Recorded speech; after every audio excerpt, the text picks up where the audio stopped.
प्रवणता होता है।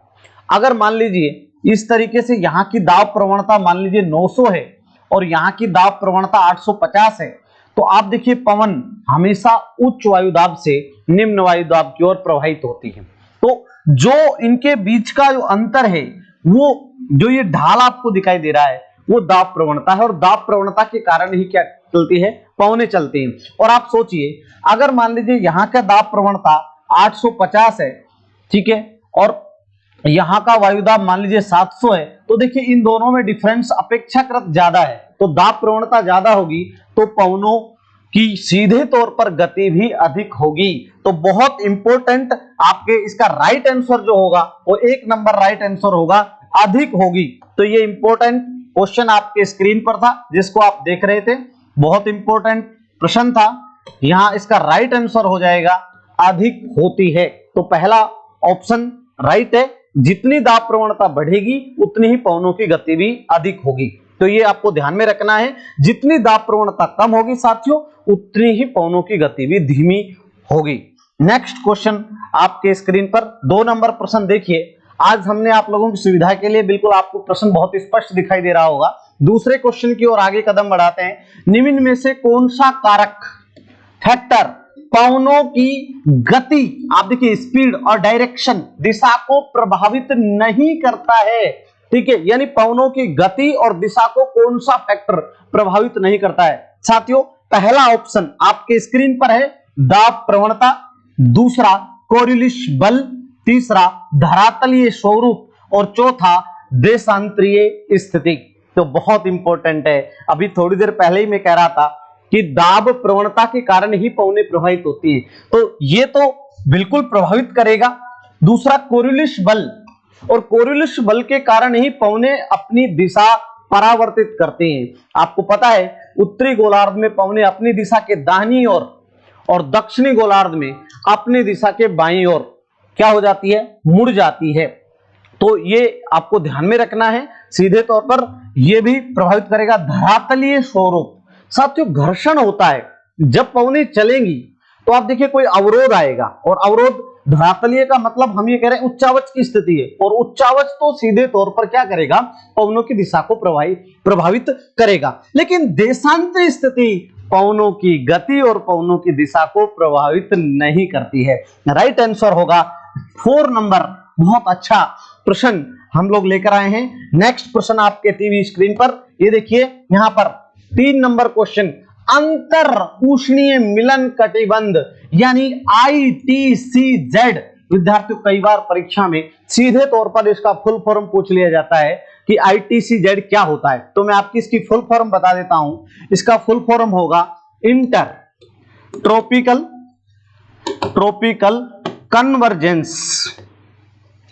Convergence zone. अगर हिंदी में अगर अपन देखेंगे इसको तो इसे हम कहते हैं अंत है उष्ण अभिसरण क्षेत्र। राइट, तो आपके सामने ये प्रश्न कई बार आता है, राजस्थान पुलिस से लेकर SSC के जो CGL वगैरह के एग्जाम होते हैं, 10+2 नेशनल के जो एग्जाम होते हैं, आप देखिए RPSC ने भी एक बार प्रश्न पूछा था कि ITCZ का फुल फॉर्म क्या होता है, तो इंटर ट्रॉपिकल कन्वर्जेंस जोन। ठीक है, तो ये बहुत इंपॉर्टेंट है। ये देखिए इसमें आपको पता होना चाहिए ITCZ का जो सेक्टर है ध्रुवीय क्षेत्र, दूसरा ऑप्शन आपके सामने विषुवतीय क्षेत्र, तीसरा शीतोष्ण और चौथा उपोष्ण। साथियों ITCZ हमेशा विषुवत रेखीय क्षेत्रों में बनता है। अगर हम थोड़ा सा इसको देख लें तो आप देखिए, अगर यहां पर हम देखेंगे तो आपके यहां पर ये दीजिए, मैं थोड़ा सा बना रहा हूं, ये हमारी ग्लोब है और ग्लोब में ये 0 डिग्री है, 0 डिग्री इक्वेटर लाइन यानी भूमध्य रेखा जिसको आप कहते हैं। साथियों इस 0 डिग्री के 5 डिग्री नॉर्थ और 5 डिग्री साउथ सेक्टर में, इस वाले सेक्टर में विक्षेपण बल जो है वो इस तरीके से होता है कि यहां पर जो पवनें हैं वो सीधी प्रवाहित होती हैं, यानी निरंतर इसी दिशा में प्रवाहित होती रहती हैं। और जो ये जो सेक्टर है ये कहलाता है ITCZ। तो आप देखिए, अगर आप इस सेक्टर को देखें, ध्रुवीय क्षेत्र, तो ध्रुवीय क्षेत्र तो यहां पर है, ये तो होगा ही नहीं ऑप्शन। विषुवतीय क्षेत्र, राइट आंसर होगा विषुवतीय क्षेत्र। शीतोष्ण आप सब जानते हैं, शीतोष्ण यहां पर होगा, उपोष्ण भी यहां पर होगा ऊपर वाले सेक्टर में। तो इसका राइट आंसर जो हो जाएगा वो हो जाएगा विषुवतीय क्षेत्र। बहुत अच्छा प्रश्न था साथियों। नेक्स्ट क्वेश्चन आपके स्क्रीन पर आ रहा है 4 नंबर क्वेश्चन। आप इस प्रश्न को देखिए। उपध्रुवीय सब पोलर अक्षांशों में कम वायु दाब पेटी का प्रमुख कारण है। और आपको मैं ये आपकी जानकारी के लिए बता देता हूं, आपको बहुत स्पष्ट पता होना चाहिए कि एयर प्रेशर वायु का दाब और वायु के दाब को लेकर क्यों लगता है वायु का दाब पृथ्वी पर, गुरुत्वाकर्षण बल के कारण, ग्रेविटेशनल फोर्स के कारण। साथियों यहां पर आप नोटिस करिए उपध्रुवीय अक्षांशों में, और मैं कह रहा हूं इसको मैं चाहूंगा कि आपको बहुत अच्छे से एक बार क्लियर कर देता हूं। कभी आप अगर इस चीज को देख रहे हो वायुदाब पेटियां कुल कितनी होती है और कितने प्रकार होते हैं, तो ये 0 डिग्री और 0 डिग्री से लेकर 5 डिग्री नॉर्थ, ये देखिए 5 डिग्री नॉर्थ और 5 डिग्री साउथ तक का जो क्षेत्र है ये ITCZ कहलाता है। लो यानी निम्न वायुदाब पेटी कहलाती है, विषुवत रेखीय निम्न वायुदाब पेटी। उसके बाद में 30 से 35 डिग्री, 60 से 65, और उसके बाद में आप अगर इसको देखेंगे तो ये आपका 80 या 85 से डिग्री नॉर्थ से लेकर 90 डिग्री नॉर्थ तक, राइट। ये ध्रुवीय पेटी है और ध्रुवीय पेटी हमेशा उच्च वायुदाब पेटी होती है। तो 30 से 60 आप नोटिस करिए, 30 से 35, 60 से 65, और यहां पर भी आप देख सकते हैं 60 से 65, और यहां पर 90 डिग्री साउथ। अब ये लो प्रेशर है, फिर हाई प्रेशर, फिर लो प्रेशर और फिर हाई प्रेशर। यहां पर भी देखिए low pressure, high pressure, low pressure और हाई प्रेशर।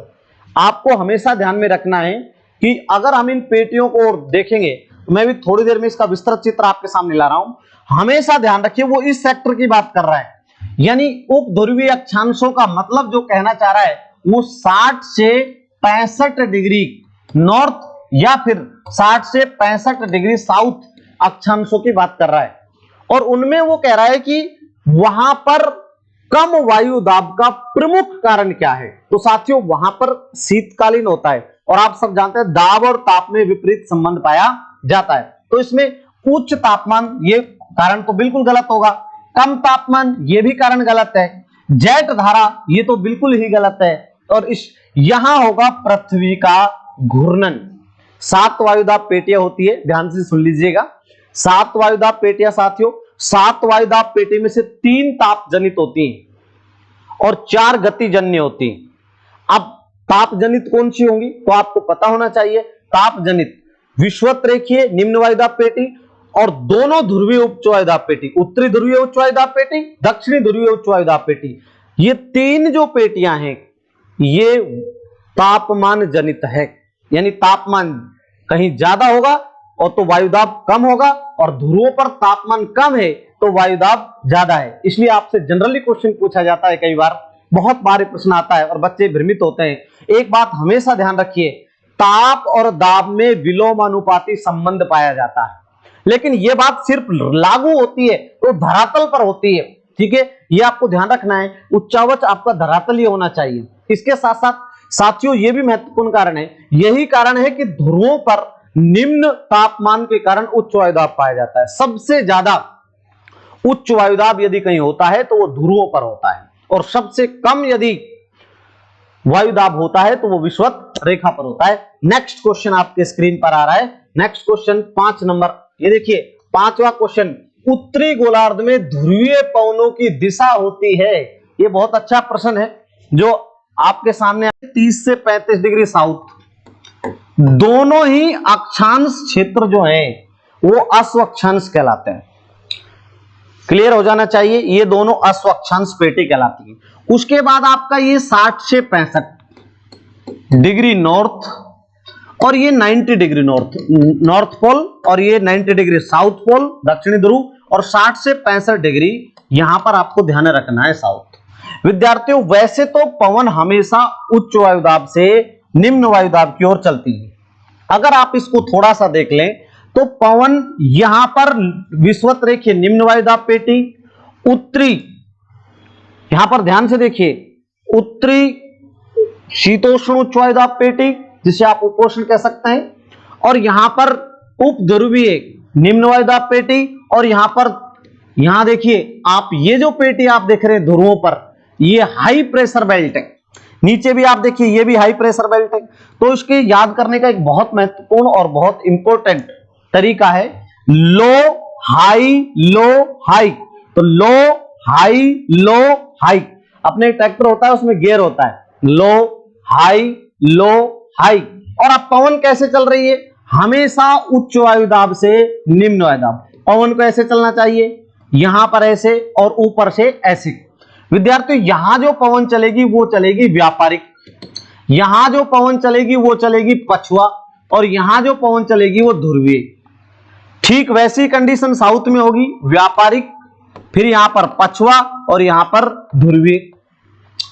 ये सनातनी पवने हैं, ये ग्रही पवने हैं, और ये स्थायी पवने हैं जो कंटिन्यू चलती रहती हैं। तो स्थायी पवनों के 3 प्रकार होते हैं, इन्हें ग्रही पवने भी कहते हैं, इन्हें भूमंडलीय पवने भी कहते हैं, इन्हें सनातनी पवने भी कहते हैं। तो आप देखिए उसके 3 प्रकार, व्यापारिक, पछुआ और ध्रुवी। अब आप देखिए हमेशा उच्च वायुदाब से कहां चल रही है, निम्न वायुदाब की ओर।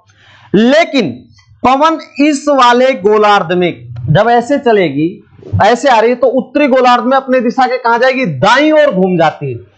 क्यों, कोरिलिस बल के कारण। तो ये पवन की दिशा ये हो जाएगी, यानी उत्तरी गोलार्ध में व्यापारिक पवनों की दिशा उत्तर पूर्व से दक्षिण पश्चिम। आप देखिए पवन पछुआ पवने उत्तरी गोलार्ध में ऐसे चल रही हैं, लेकिन जब वैसे चलेंगी तो अपनी दिशा के दाईं ओर घूम जाएगी। तो यहां पर पवने इस तरीके से दक्षिण पश्चिम से उत्तर पूर्व। कौन सी पवने, उत्तरी गोलार्ध की पछुआ पवने। अब देखिए ये पवन ऐसे आ रही है इस तरीके से ध्रुव से लेकर उपध्रुवीय पेटी की ओर। इसका मतलब वो अपनी दिशा के दाईं ओर घूम जाएगी। तो ये पवन इधर, तो यहां पर जो पवनें चलेंगी वो उत्तर पूर्व से दक्षिण पश्चिम। कौन से गोलार्ध में, उत्तरी गोलार्ध में। और क्या कह रहा है, उत्तरी गोलार्ध में ध्यान से देखिएगा ध्रुवीय पवनों की दिशा क्या होगी, उत्तर पूर्व से दक्षिण पश्चिम। तो चौथा ऑप्शन जो होगा वो राइट आंसर यहां से आपको देखने को मिलेगा। ऐसा ही अब नीचे चलिए, चूंकि ये दक्षिणी गोलार्ध है, दक्षिणी गोलार्ध में पवनों की दिशा ये होगी, लेकिन उत्तरी व्यापारिक पवनों की दिशा आप देखिए उल्टी है और इनकी दिशा ऊपर की ओर है। अब देखिए हाई से लो, और यहां पे देखिए हाई से लो, ये पछुआ पवने, ये ध्रुवीय पवने और ये व्यापारिक, किस गोलार्ध की, दक्षिण की। लेकिन आप नोटिस करिए ये दक्षिणी गोलार्ध और अपनी दिशा के कहा, बाईं ओर। तो ये देखिए इनकी दिशा ये हो जाएगी और इनकी दिशा, पछुआ पवनों की दिशा ये हो जाएगी, आप देखिए। और दक्षिणी ध्रुवीय पवनों की दिशा दक्षिण पूर्व से उत्तर पश्चिम हो जाएगी।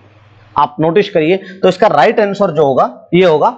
नेक्स्ट 6 नंबर क्वेश्चन आपके स्क्रीन पर आ रहा है, आप देखिए बहुत इंपॉर्टेंट है। व्यापारिक हवाएं किन अक्षांशों से कितने अक्षांशों की ओर प्रवाहित होती हैं।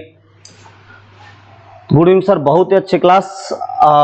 अजय जी आपका स्वागत है, Golu Meena ji, by study YouTube channel पर आप सभी साथियों का स्वागत है। गोलू मीना, ठीक है, तो बेबी न्यूज 24 सबका स्वागत। आप जुड़े रहिए, आपके साथ हम लोग बने हुए हैं, अपने कमेंट्स करते रहिए, और आपको ताकि पता रहे कि मुझे भी पता रहे कि कहां आपको कहीं समस्या आ रही है, आप निसंकोच आप कमेंट करिए, आपकी समस्या का समाधान होगा।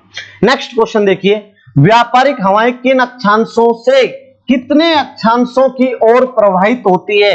तो ये बहुत इंपॉर्टेंट है। अभी हम कह रहे थे, आप इसको गौर से देखिएगा, विषुवत रेखा से उष्ण कटिबंध की ओर, ध्यान से देखिएगा। दूसरा ऑप्शन देखिए उष्ण कटिबंध से ध्रुवीय की ओर।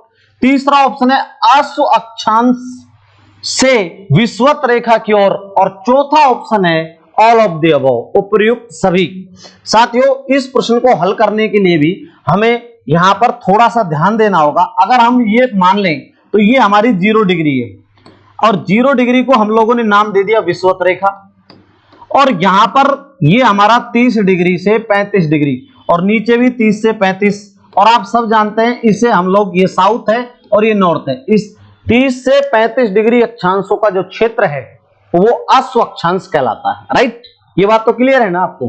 और आपको ये भी पता है कि हमेशा व्यापारिक पवने, ये जो आप डोलड्रम पेटी देख रहे हैं, यहां तो लो प्रेशर है और यहां पर हाई प्रेशर है। अश्व अक्षांश पेटी तो उच्च वायुदाब पेटी है। हवा हमेशा उच्च वायुदाब से निम्न वायुदाब की ओर चलती है, ये तो बिल्कुल क्लियर है। और इस सेक्टर में अब पवन चलेगी ये, और इधर से दक्षिणी गोलार्ध में पवन चलेगी ये। तो आप नोटिस करिए, इस ऑप्शन पर गौर करिए, अस्वक्षांश, तो ये तो हो गया हमारा अस्वक्षांश, राइट।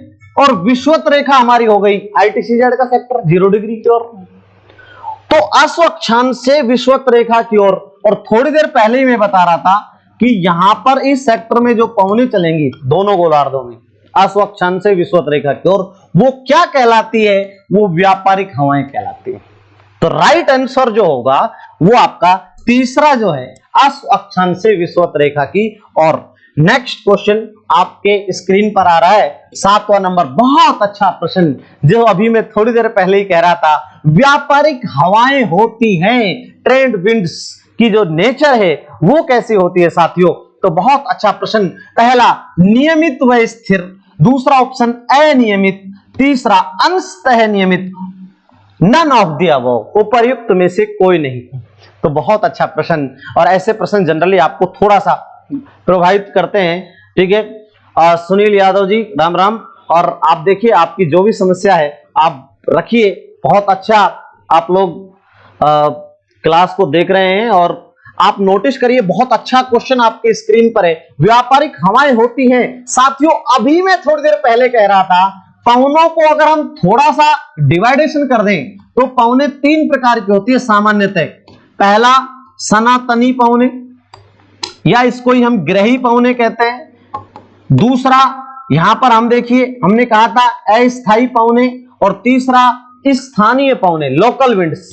तो यहां पर 3 प्रकार की, और जो सनातनी और ग्रही पवनें होती हैं वो अभी मैंने थोड़ी देर पहले आपको बताया कि 3 प्रकार की होती है, व्यापारिक, पछुआ और ध्रुवीय। ये कंटिन्यू चलती रहती हैं, इसलिए इन्हें सनातनी और स्थायी पवनें भी कहा गया है। तो ये हमेशा चलेंगी, नियमित होंगी, स्थिर होंगी, इसलिए इसका राइट आंसर जो होगा वो 1 नंबर। बहुत अच्छा प्रश्न, थोड़ा सा भ्रमित करता है, ध्यान रखिए। लोकल विंड अनियमित होती हैं, अस्थिर होती हैं।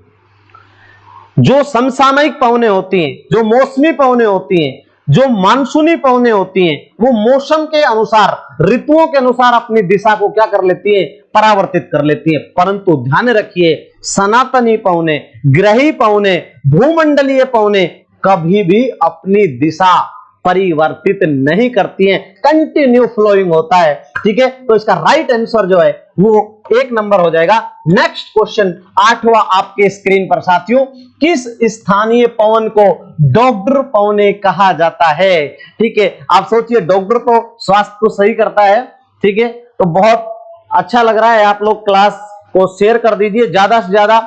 बाई स्टडी यूट्यूब चैनल पर आप लोग लाइव क्लास देख रहे हैं, और ये क्लास हमारी रोज 5 बजे होनी थी, लेकिन आज किसी कारणवश लेट हम शुरू कर पाए। इसके अलावा geography by NK Yadav YouTube channel पर भी हमारी क्लास जो है आपको लाइव वो मिल जाएगी, आप वहां भी देख सकते हैं। साथियों नेक्स्ट क्वेश्चन, किस स्थानीय लोकल विंड्स की बात कर रहा है? आप लोकल विंड को डॉग्डर पवने कहते हैं। देखिए, फोहन ये तो है ही नहीं, सिराको ये भी नहीं है, हरमट्टन की पवने, बहुत अच्छा, चिनूक पवने तो हिमभक्षणी कहलाती हैं। क्या कहलाती हैं? हिमभक्षणी, क्योंकि ये गर्म पवने हैं, बर्फ को खा जाती हैं, ठीक है, हिमभक्षणी कहलाती हैं चिनूक पवने। और जो सिराको पवने हैं इन्हें हम रक्त वर्षा पवने कहते हैं। क्या कहते हैं? रक्त वर्षा पवने। और जो हरमट्टन की जो पवन है इन्हें साथियों कहा जाता है डॉग्डर पवने। हालांकि अगर आप देखेंगे तो आप देखिए, सिराको, हरमट्टन और चिनूक ये गर्म स्थानीय पवने हैं। आप गिनी के तट पर आप देखिए, गिनी अफ्रीका का एक देश है, उसके तट पर जैसे ही ये हवाएं आती है सहारा के मरुस्थल से, सहारा का मरुस्थल अफ्रीका की बात कर रहा हूं साथियों, दुनिया का सबसे बड़ा मरुस्थल सहारा का मरुस्थल है, 84 लाख वर्ग किलोमीटर क्षेत्र में फैला है, ठीक है। तो बहुत इंपॉर्टेंट है, यह आपको बिल्कुल पता होना चाहिए। दुनिया का सबसे शुष्क मरुस्थल अटाकामा का मरुस्थल, दुनिया का सबसे बड़ा मरुस्थल सहारा का मरुस्थल, सर्वाधिक जैव विविधता, सर्वाधिक जनसंख्या वाला और सबसे आबाद मरुस्थल हमारे थार का मरुस्थल, ठीक है, जिसे पाकिस्तान में थाल का मरुस्थल भी कहते हैं। साथियों, भारत का बहुत महत्वपूर्ण मरुस्थल है, और जैव ये कह सकते हैं ये सबसे ज्यादा दुनिया में मरुस्थलों में जैव विविधता रखता है, ठीक है। नेक्स्ट आपको ये भी पता होना चाहिए, दुनिया का जो ये कह सकते हैं कि सर्वाधिक जैव विविधता वाला मरुस्थल भी हमारे राजस्थान का थार का मरुस्थल है। जब ये पवने सहारा के मरुस्थल से अटलांटिक के महासागर के तट पर आती हैं तो ये आर्द्रता ग्रहण कर ठंडी हो जाती हैं और उस तटीय क्षेत्र में शीतलता प्रदान करती हैं। तो ऐसा लगता है कि जैसे हमारी बॉडी को एक एनर्जेटिक रूप में हमें कोई ऊर्जा प्रोवाइड करा रहा हो। इसीलिए साथियों इस बहुत महत्वपूर्ण बात है, इसको आप ध्यान से देखिएगा। इसका राइट आंसर जो होगा हर्मटन की पवनों को ही डॉग्डर पवने भी कहा जाता है। नेक्स्ट क्वेश्चन आपके स्क्रीन पर आ रहा है। नेक्स्ट, रक्त पवनों, बहुत अच्छा, ब्लड विंड, बहुत इंपॉर्टेंट क्वेश्चन है। अगर आप थोड़ा सा देख लेंगे, ये सहारा का मरुस्थल है, सहारा का मरुस्थल, और सहारा के मरुस्थल से जैसे ही ये धूल भरी आंधियां चलेंगी तो यहां पर देखिए इटली है।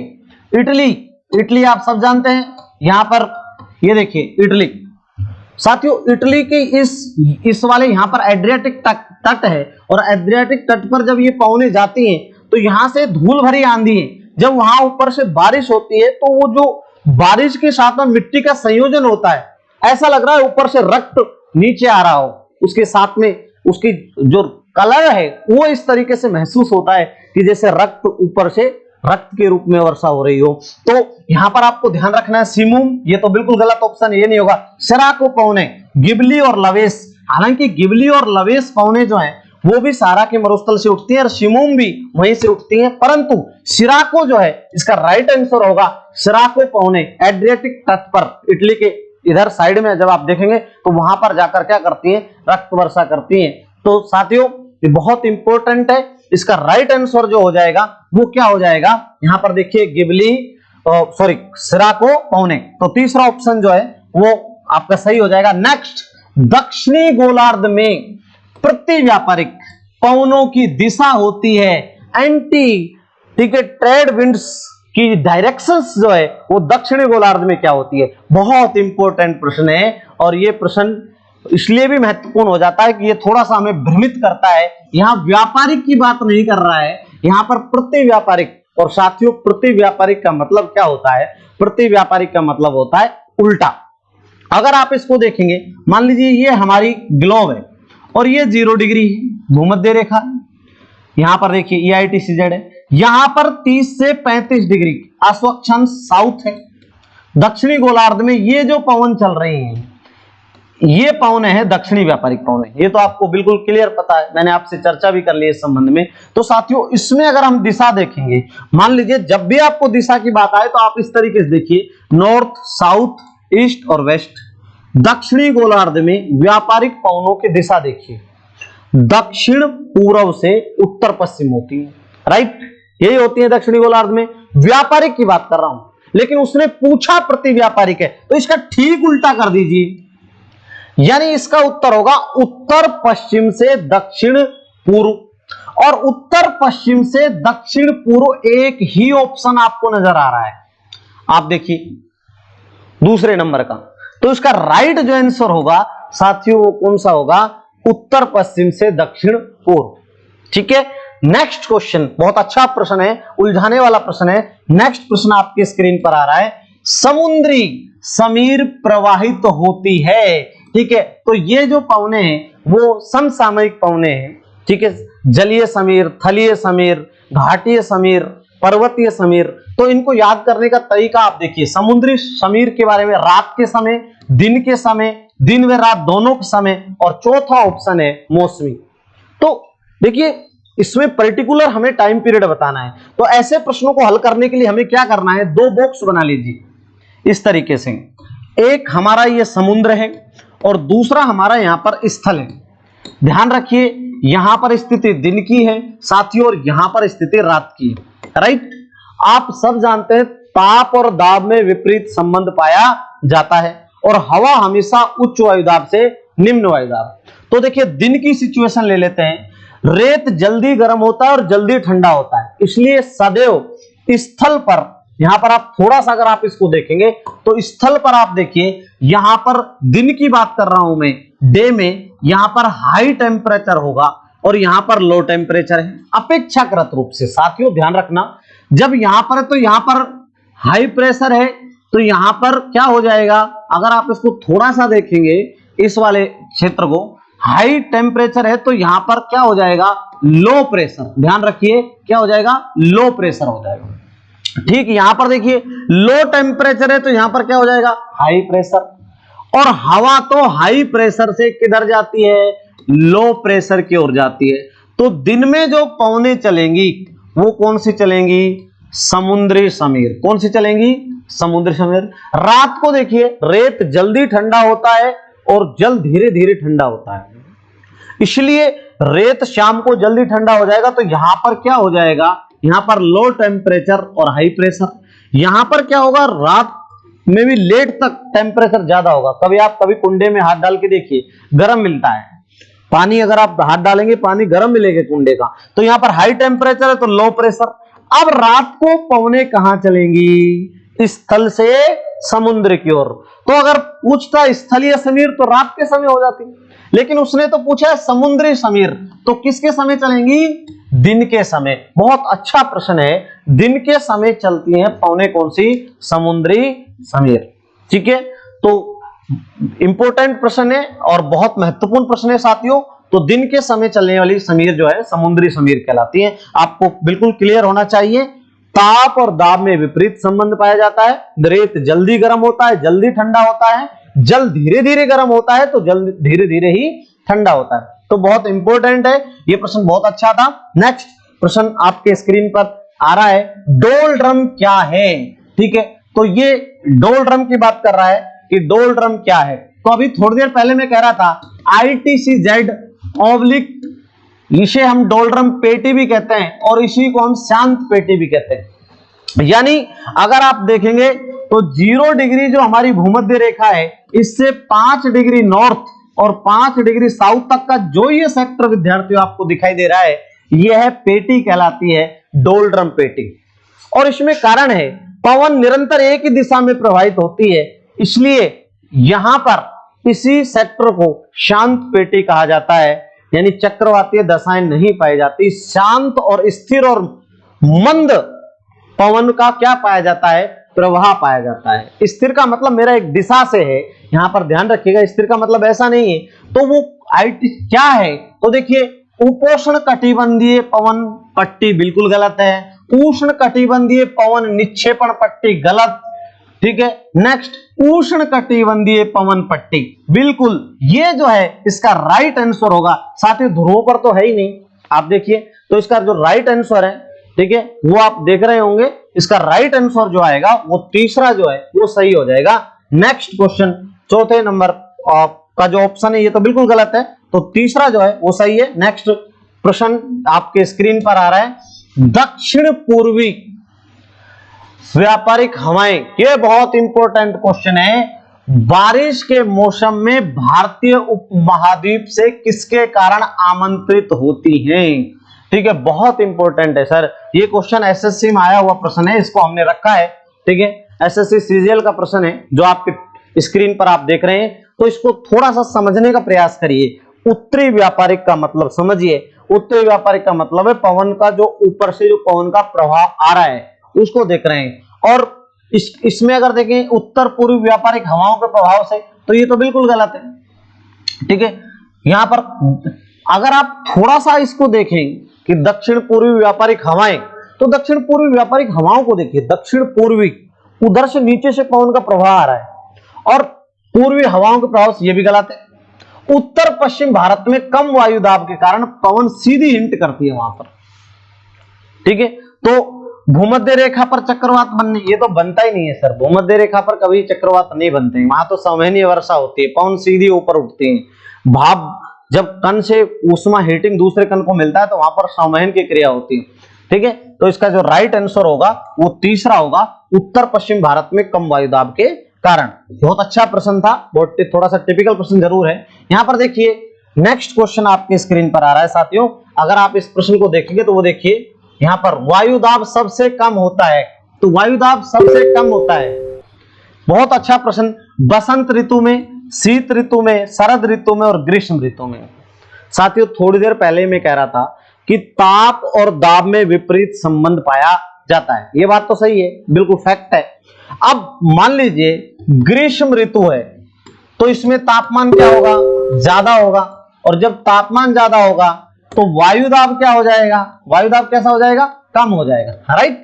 तो इसके अंदर अगर आप शरद ऋतु में नहीं, यहां तो ज्यादा होगा, शीत ऋतु में भी ज्यादा होगा, बसंत में भी अपेक्षाकृत ज्यादा होगा। तो न्यून वायु दाब पूछा है, कम वायु दाब पूछा है, तो किस में हो जाएगा, ग्रीष्म ऋतु में। इसका राइट आंसर जो होगा वो ग्रीष्म ऋतु आपको देखने को मिलेगा। नेक्स्ट 15 नंबर क्वेश्चन आपकी स्क्रीन पर, किस कारण से पवने उत्तरी गोलार्ध में दाहिनी ओर और दक्षिणी गोलार्ध में अपनी दिशा के बाईं ओर विक्षेपित हो जाती है। तो देखिए यहां पर हम ये कह रहे थे इस गोलार्ध में जो पवने होंगी वो विक्षेपित हो जाएंगी, और विक्षेपित किधर, पवन ऐसे होकर ऐसे विक्षेपित होंगी, जबकि इस गोलार्ध में जो पवने आप देखेंगे वो इस तरीके से विक्षेपित होंगी।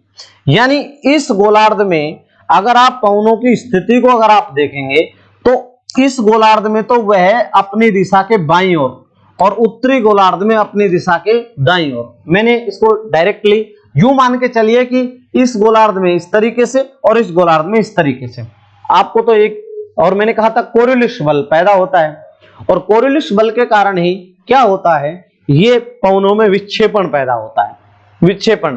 अब आपको साथियों ध्यान में रखना होगा कि कोरियोलिस बल और पवनों में विक्षेपण एक बहुत महत्वपूर्ण प्रोसेस है। अगर पृथ्वी घूर्णन नहीं करे तो फिर ये पवनों में विक्षेपण नहीं हो। तो लेकिन उसने पूछा यही है कि विक्षेपित हो जाती है किस कारण से, तो वायुदाब प्रवणता नहीं, बिल्कुल गलत।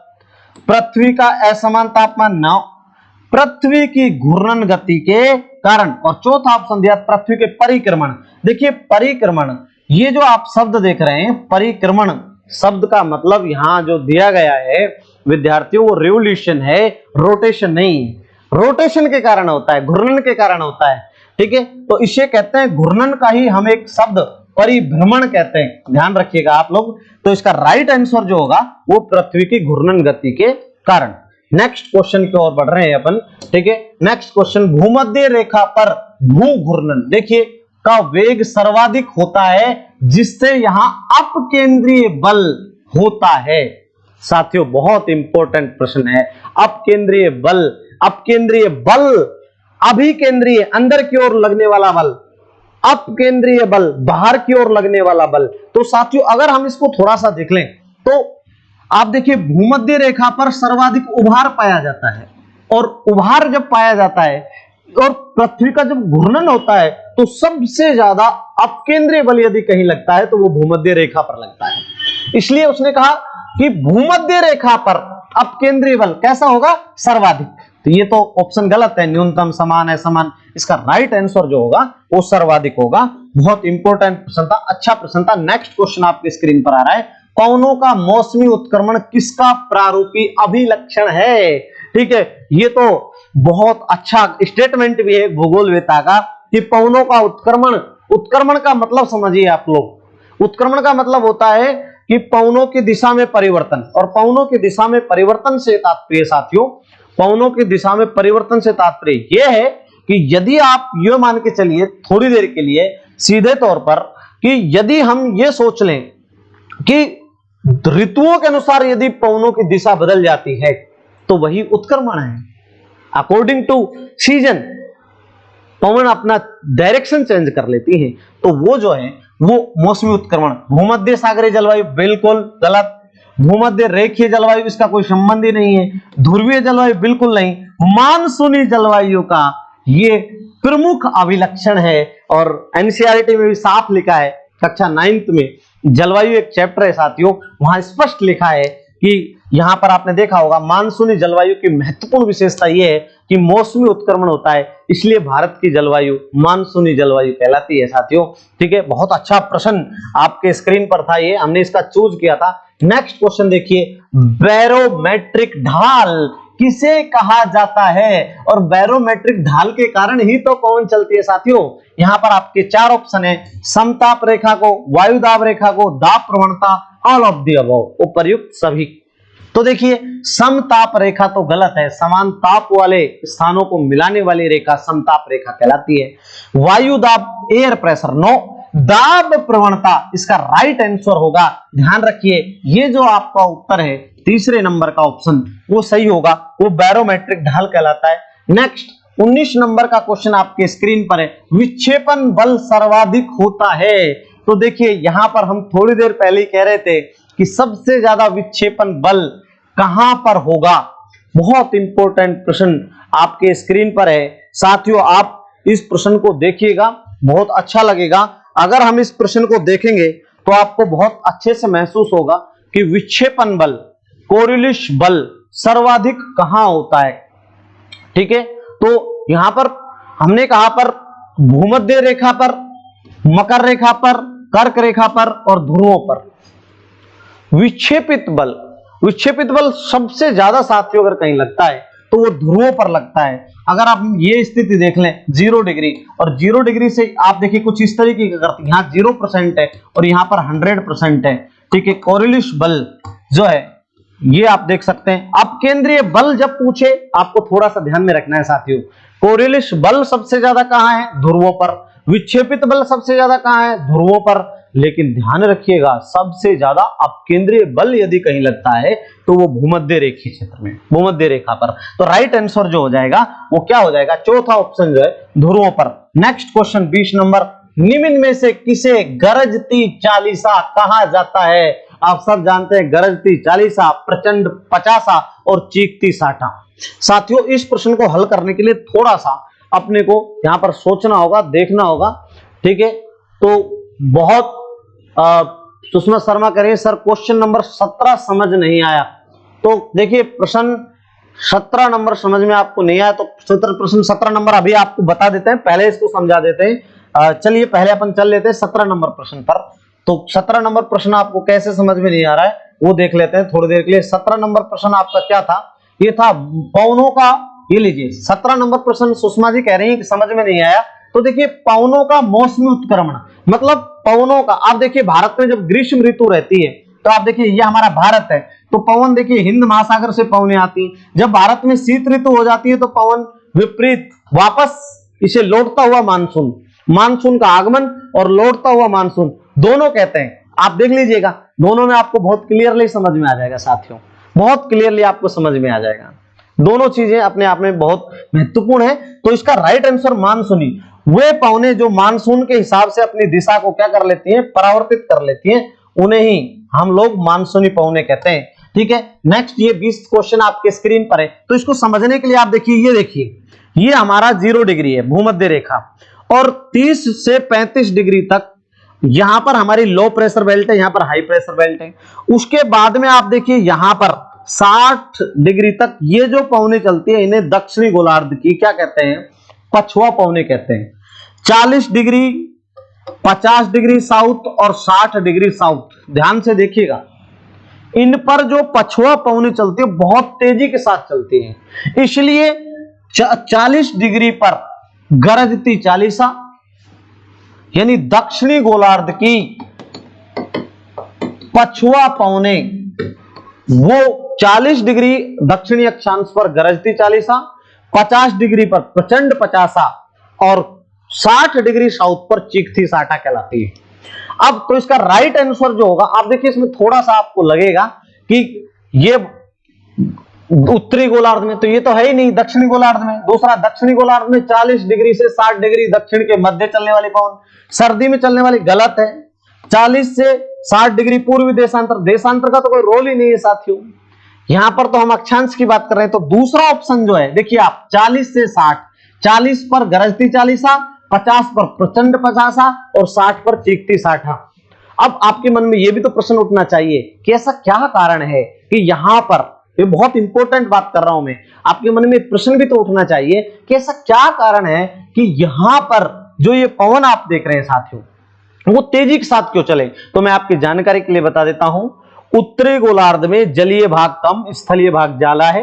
दक्षिणी गोलार्ध में जलीय भाग ज्यादा है, इसलिए वहां भूमि कम है, और जब भूमि कम है तो अवरोध भी कम होंगे। इसलिए ध्यान रखिए उत्तरी गोलार्ध को क्या कहा जाता है, स्थलीय गोलार्ध, और दक्षिणी गोलार्ध को क्या कहा जाता है, जलीय गोलार्ध। ठीक है, तो नेक्स्ट क्वेश्चन आपके स्क्रीन पर आ रहा है, आप इसको स्पष्ट तौर पर देखिए 21 नंबर क्वेश्चन आप देखेंगे, यहां पर देखिए जेट स्ट्रीम नामक पवन पट्टी पाई जाती है। साथियों जेट स्ट्रीम देखिए ये हमारा वायुमंडल है, ट्रोपोस्फीयर, स्ट्रेटोस्फीयर, मेसोस्फीयर, फिर आइनोस्फीयर और फिर एक्सोस्फीयर, यानी इसको हम कह सकते हैं क्षोभ मंडल, फिर इसको हम कह सकते हैं समताप मंडल, इसको हम कह सकते हैं मध्य मंडल, आयन मंडल, और ये आपका जो ऊपर है वो बहिर्मंडल। साथियों क्षोभ मंडल और समताप मंडल के बीच में एक सीमा पाई जाती है जिसे आप ट्रोपोपॉज कहते हैं, और हम उसको एक और नाम से भी जानते हैं, क्षोभ सीमा, राइट। तो क्षोभ मंडल आप देख रहे होंगे। और अब इसमें देखिए बहिर्मंडल, बहिर्मंडल में तो चलेंगे नहीं, मध्य मंडल इसमें भी नहीं चलेंगी, समताप मंडल इसमें भी नहीं चलेंगी। यहां आप कंफ्यूज हो जाते हैं कि समताप मंडल और क्षोभ मंडल में से कौन सा आएगा। जल्दी से बताइए क्या राइट आंसर आएगा साथियों इसका। तो इसका राइट आंसर आएगा क्षोभ मंडल।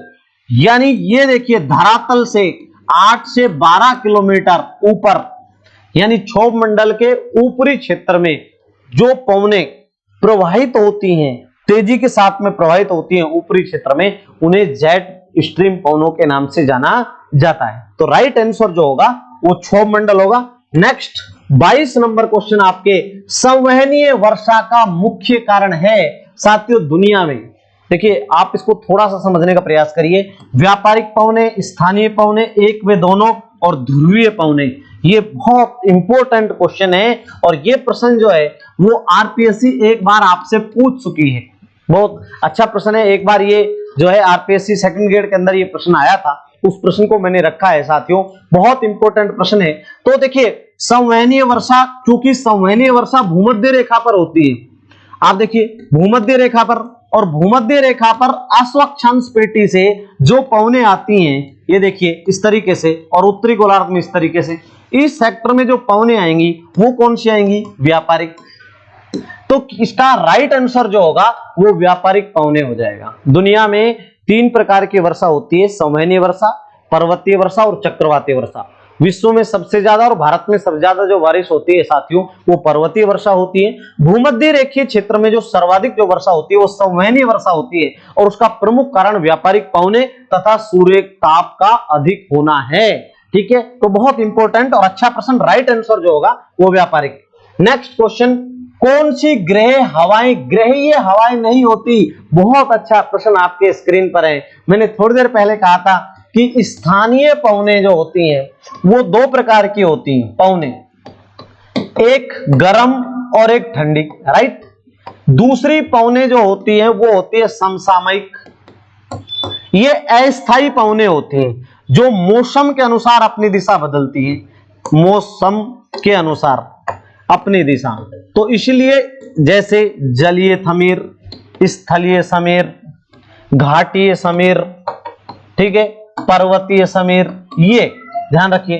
और तीसरा जो पवनों का प्रकार है वो है स्थायी। तो देखिए स्थानीय और स्थायी में अंतर होता है साथियों, ये तीसरा प्रकार है। ठीक है, तो तीसरा प्रकार है, आप इसको ध्यान से देखिएगा बहुत ही क्लियरली तरीके से। जो स्थायी पवने होती हैं उन्हें सनातनी पवने कहते हैं, सनातनी पवने। इन्हें भूमंडलीय पवने कहते हैं, इन्हें ग्रहीय पवने कहते हैं। और इसके 3 प्रकार होते हैं, वो तीनों प्रकार मैं यहां पे लिख देता हूं। ठीक है, तो आप देख लीजिएगा, बहुत क्लियरली आपको समझ में आ जाएगा। स्थायी, सनातनी, भूमंडलीय और ग्रहीय, ग्रहीय पवने 3 प्रकार की होंगी। ये कौन कौन सी, व्यापारिक, पछुआ और तीसरा है ध्रुवीय, राइट। तो आप देखिए ध्रुवीय पवने बिल्कुल ग्रही पवने हैं, पछुआ बिल्कुल है, व्यापारिक। मौसमी पवने ये सनातनी पवनों और ग्रही पवनों का प्रतिरूप नहीं है, तो उसने पूछा नहीं है, तो तीसरा ऑप्शन जो है, क्योंकि ये समसामयिक पवने मौसम के हिसाब से अपनी दिशा परिवर्तित कर लेती हैं, तो राइट आंसर जो होगा वो मानसूनी होगा साथियों। और अंतिम प्रश्न आपके स्क्रीन पर है 24 नंबर, दक्षिणी गोलार्ध में पछुआ पवने जिस दिशा की ओर प्रवाहित होती हैं वह है। बहुत अच्छा प्रश्न है, थोड़ा सा प्रश्न को घुमा के पूछा गया है साथियों। ये प्रश्न जो है वो यूपीपीएससी का है, ठीक है, यूपीपीएससी का है, Uttar Pradesh public service commission का प्रश्न है जो आपके सामने हम लोग लेकर आए हैं। अगर आप इसको थोड़ा सा इस तरीके से देख लेंगे तो ये हमारी 0 डिग्री है, और 0 डिग्री है तो यहां पर 30 से 35 डिग्री साउथ, यहां तो जो आपकी पवन चलती है वो चलेगी इस वाले सेक्टर में, जो आपकी पवन चल रही है वो है व्यापारिक पवन है दक्षिणी गोलार्ध में। फिर आपका 60 से 65 डिग्री है और ये आपकी दक्षिणी गोलार्ध की पछुआ पवन है, और ये पूछ भी दक्षिणी गोलार्ध की पछुआ पवन है, लेकिन वो कह रहा है किस दिशा की ओर। तो साथियों देखो इधर ये इस तरीके से प्रवाहित हो रही है, ये देखिए नॉर्थ, साउथ, ईस्ट और वेस्ट इधर आ रही है वो उत्तर पूर्व की ओर। तो उत्तर पूर्व तो इधर है, ये तो गलत है ऑप्शन। दक्षिण पश्चिम, दक्षिण पश्चिम देखो साउथ वेस्ट, ये भी ऑप्शन गलत है। दूसरा ऑप्शन देखिए दक्षिण पूर्व, तो देखिए ये बिल्कुल ये है दक्षिण और ये पूर्व, इधर की ओर प्रवाहित हो रही है। तो राइट आंसर जो है वो तीसरा हो जाएगा उत्तर पश्चिम, ये भी गलत है। तो यहां पर देखिए आप उत्तर पूर्व की ओर क्या हो रही है, प्रवाहित हो रही है। तो साथियों बहुत अच्छा लगा, फिर भी आप लोग हमारे साथ जुड़े और कल आपको असुविधा नहीं होगी।